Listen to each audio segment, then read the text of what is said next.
Olive Howard نے متخیرانہ لہجے میں کہا، اس کی کوئی قسم نہیں ہوتی، وہ تو ایک ہی قسم کا ہوتا ہے جس سے سب واقف ہیں۔ اس کے علاوہ ایک اور بھی سراب ہوتا ہے اولیو ہاورڈ، اور یہ وہ سراب ہے جو آدمی کے خیالات پر اثر انداز ہوتا ہے۔ اسے یہ نہیں معلوم ہونے پاتا کہ جو کچھ وہ سوچ رہا ہے آیا وہی سوچنا چاہتا ہے یا اس کے عزائم کچھ اور ہیں۔ سراب کی اس قسم کا تعلق ریگستانوں کے رات کے ماحول سے ہوتا ہے۔ غالباً کسی بھی مصنف نے اپنے ایسے تجربات کا خصوصاً ذکر نہیں کیا، اسی لیے لوگ اس سے ناواقف ہیں۔ تم بلف کر رہے ہو، مجھے بے وقوف بنانے کی کوشش کر رہے ہو۔ نہیں، میں تمہاری بات نہیں مان سکتا۔ اگر ایسی کوئی بات ہوتی تو کسی نہ کسی نے تو ضرور اس کا ذکر کیا ہوتا۔ تم نہیں مانتے تو مت مانو، لیکن میری بات یاد رکھنا، اگر ریگستان سے صحیح و سالم واپسی کے بعد تم اپنی ریٹائرمنٹ والے فیصلے سے دستبردار ہو گئے تو پھر تم میری بات تسلیم کر لو گے یا پھر بھی مجھے غلط سمجھنے پر ہی مصر ہوگے۔ اگر ایسا ہوا تو میں تمہاری بات مان لوں گا، اولیو ہاورڈ نے کہا، لیکن مجھے حیرت ہے کہ یہ بات تمہارے تجربے میں کیسے آئی۔ پاکستان میں ایک صوبہ ہے جسے سندھ کہتے ہیں، میں نے کبھی اس کا نام نہیں سنا۔ اولیو ہاورڈ نے میری بات کاٹ دی۔ سندھ کے دارالحکومت کا نام کراچی ہے۔ اوہو ہاں، کراچی سے تو میں واقف ہوں، ایک بار وہاں جا بھی چکا ہوں۔ خوبصورت شہر ہے، میں وہاں ترکانٹیننٹل ہوٹل میں ٹھہرا تھا۔ میں تمہیں بتا رہا تھا کہ سندھ ایک صحرائی علاقہ ہے، اور صحرا سے متعلق جو بات میں نے تمہیں بتائی ہے وہ وہاں کے مقامی لوگوں کی ایک روایت ہے۔ چونکہ یہ بات پہلے سے میرے علم میں تھی، لہٰذا میں نے اس کا تجربہ کیا اور اسے 100% درست پایا۔ ریگستان رات میں بھی اتنے ہی خطرناک ہوتے ہیں جتنے کہ دن میں، بلکہ رات میں تو میرے خیال میں ان کی خوفناکی زیادہ ہی بڑھ جاتی ہے، اس لیے کہ رات میں غیر محسوس طریقے پر وہ ہمارے اعصاب اور خیالات پر اثر انداز ہوتے ہیں۔ اس لیے میں تم سے کہہ رہا ہوں کہ خود کو سنبھالو اور زیادہ سوچنے سے گریز کرو۔ حیرت ہے، اولیو ہاورڈ بڑبڑا کر چپ ہو گیا۔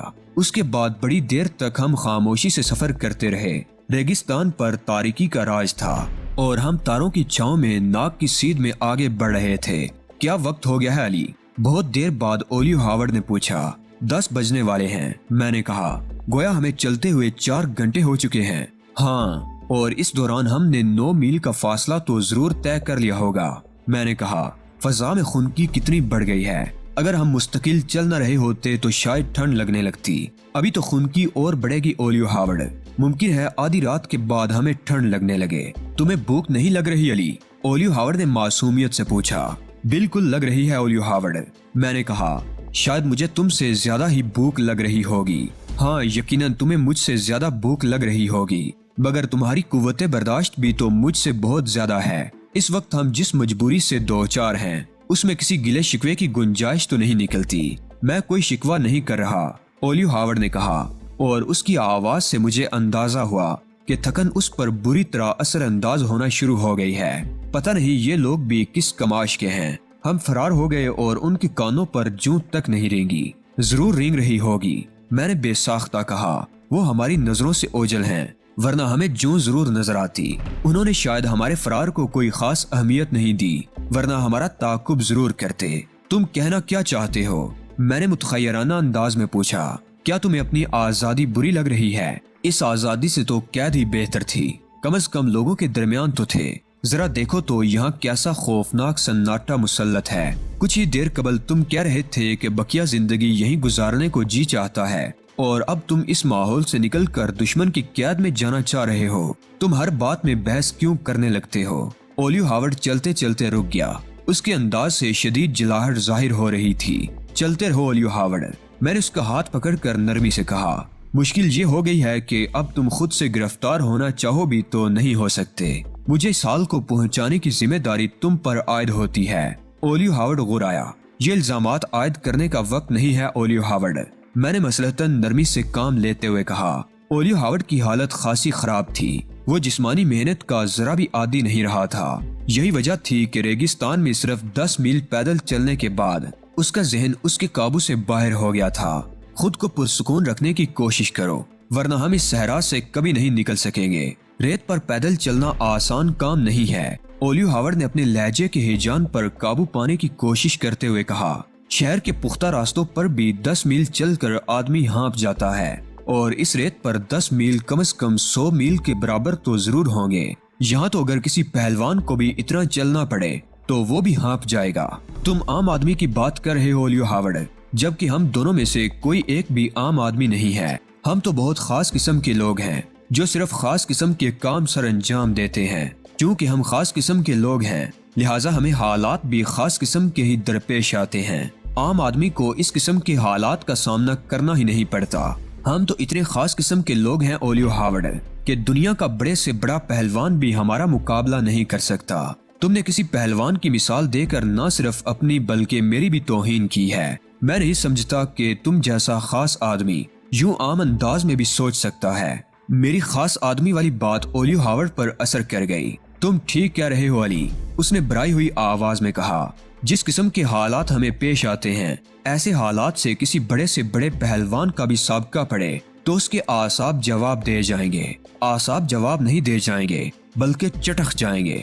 میں نے اولیو ہاورڈ کو قابو میں رکھنے کے لیے اسے مکھن لگایا، بلکہ اگر یہ بات بالکل درست انداز میں بیان کرنی ہو تو یوں کہا جائے گا کہ بڑے سے بڑے پہلوان کو بھی ویسے حالات کا سامنا کرنا پڑ جائے جیسے ہم لوگوں کو اکثر درپیش ہوتے ہیں تو اس پہلوان کے اعصاب ایک زوردار دھماکے کے ساتھ پھٹ جائیں گے۔ اولیو ہاورڈ خوش ہو گیا۔ اس کی خوشی کا انداز مجھے اس کی آواز سے ہوا جو زندگی سے بھرپور تھی۔